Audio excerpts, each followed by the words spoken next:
বৃষ্টি যতই হোক না বাঙালিকে আটকায় কে, কারণ বাংলার মহোৎসব মাতোয়ারা মহানগর। রাজপথ থেকে অলি গলি মহাপুজো নবমীতেও কলকাতার সব পথ যেন মণ্ডপমুখী।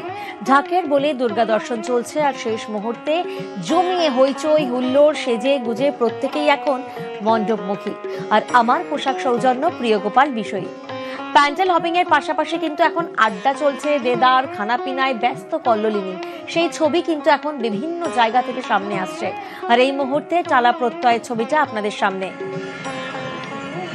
মহোৎসবে মাতোয়ারা মহানগর প্রত্যেকেই কিন্তু একেবারে মণ্ডপমুখী, কারণ শেষ ল্যাপে এসে আমরা দাঁড়িয়েছি নবমীর সন্ধে। আর নবমীর সন্ধে মানেই বিষাদের সুর, ভারাক্রান্ত মন, কিন্তু তা উপেক্ষা করেই এখন প্রত্যেকেই মণ্ডপমুখী। নবমীতে পুরো দমে চলছে ঠাকুর দেখা। টালা প্রত্যয়ের ছবিটা এই মুহূর্তে আপনাদের সামনে। প্রতিনিধি প্রীতি আমাদের সঙ্গে রয়েছেন, সরাসরি প্রীতির কাছে যাব। প্রীতি, নবমীর শুভেচ্ছা আরো একবার তোমাকে জানাই। আমরা যখন কিছুক্ষণ আগেও কথা বলছিলাম প্রীতি, তখন মুষলধারে বৃষ্টি হচ্ছিল ধর্মতলায়, তুমি ছাতা মাথায় দাঁড়িয়েছিলে, আর এই মুহূর্তে তুমি টালা প্রত্যয়ে আছো। ভিড় কি কোথাও না কোথাও কমেছে, নাকি আরো উপচে পড়া ভিড়? অর্থাৎ বৃষ্টি একেবারে নো কেয়ার। দেখো প্রিয়াঙ্কা, প্রথমেই তোমাকে যে বিষয়টা জানিয়ে রাখি, আকাশের মুখ যখন একদিকে ভার, তখন অন্যদিকে বাঙালির মুখও কিন্তু ভার। কারণ যে বিষয়টা তোমাকে বলছিলাম, আজকে দুর্গাপূজার কার্যত শেষ দিন। কালকে হচ্ছে বিজয়া, এবং তার আগে এই যে রোদ বৃষ্টির সকাল থেকে যে খেলা আমরা দেখলাম, ইতিমধ্যে বৃষ্টি থেমেছে এবং তার মধ্যে টালা প্রত্যয়ের যে ভিড়, সেই ভিড়ের ছবিটা দেখাবো। দেখো, কেউ কেউ ছাতা ক্যারি করছেন, তবে সকলেই কিন্তু বলছেন যে শেষ দিন, তাই জন্য স্বাভাবিকভাবে যে লাস্ট দিনের জন্য তাদের যে আমি কথা বলার চেষ্টা করছি। কোথা থেকে আসা হয়েছে? দেখতে পাচ্ছ যে ভিড় টালা প্রত্যয় এবং কার্যত সেঞ্চুরি পার করেছে। কোথা থেকে আসা হয়েছে? অশোকনগর থেকে। পরনে সাদা শাড়ি, বৃষ্টির পূর্বাভাস রয়েছে, ভয় লাগছে না? একদমই। ছাতা ক্যারি করা হচ্ছে, গাড়িতে আছে, এখানে আজ যদি বৃষ্টি নামে কি হবে? কোনো অসুবিধা নেই। একদমই। আমি আরো কিছু দর্শনার্থীদের সঙ্গে কথা বলার চেষ্টা করব, লাইন দেখানোর চেষ্টা করব। তুমি যে কথাটা বলছিলে যে বৃষ্টি পড়েছে এবং কার্যত কিছুটা সময় কলকাতা শহর অবরুদ্ধ হয়ে যায়, এবং পরবর্তীতে কেমন ছবি, ঠিক ছবিটা কিন্তু টালা প্রত্যয় দেখলে বোঝা যাবে।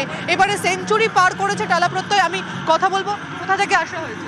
আমি নাগেরবাজার দমদম। নাগেরবাজার দমদম। এই যে বৃষ্টি পড়ছে, মাঝে মধ্যে টেনশন হচ্ছে যদি আবার বৃষ্টি পড়ে? আমি অলরেডি ফেসে গেছিলাম অর্জুনপুর দেখতে গিয়ে, 1 ঘন্টা ধরে ফেসে, তারপরে দেখছি এদিকে এসে দেখছি এখন আপাতত বৃষ্টিটা কম। এমনিতে তো মা চলে যাচ্ছেন, তার একটা মন খারাপ, লাস্ট দিন আজকে।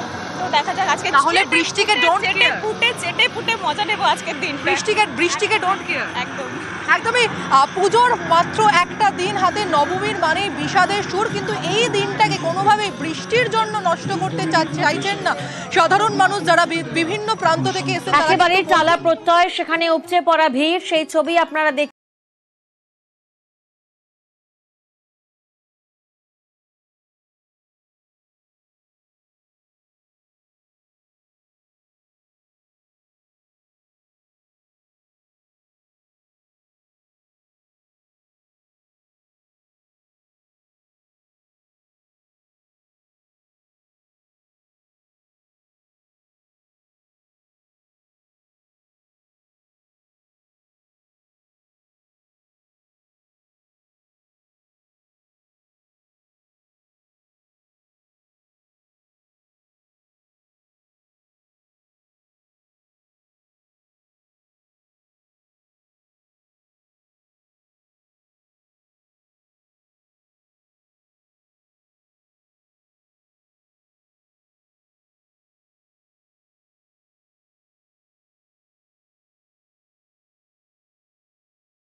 এখানকার ঝাড়, এই ঝাড় দেখতেই কিন্তু উত্তর থেকে দক্ষিণ মানুষ আসে, কারণ চারিদিকে যতই প্রিয়াঙ্কা থিমে মাথা করুক না কেন থিম, তবে একডালিয়া এভারগ্রিন, অর্থাৎ এই সমস্ত থিমকে টেক্কা দিয়ে কিন্তু একডালিয়া মাথা উঁচু করে দাঁড়িয়ে রয়েছে এই গড়িয়াহাট মোড়ে।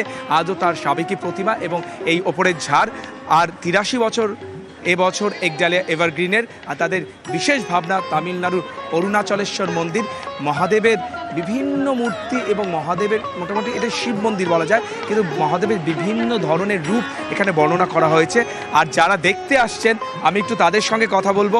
অনেকেই সেলফিতে ব্যস্ত, অনেকেই এই মুহূর্তগুলোকে ক্যাপচার করতে ব্যস্ত, জানে যে পরে গিয়ে দেখবেন বাড়িতে। তাদের সঙ্গে একটু কথা বলে নেবো। কোথা থেকে এসছেন? চিংড়িঘাটা। কেমন লাগলো? খুব ভালো লাগলো, এই যে আমার বোনও এসেছে।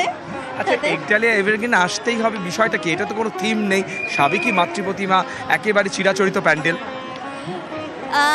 প্রতিমা দেখার জন্য আমার একডালিয়ার প্রতি বছর আসা হয়, তাই জন্য এবারও এসেছি। কেন কি একডালিয়ার প্রতিমা সব থেকে আলাদা রকমের হয়, তাই জন্য।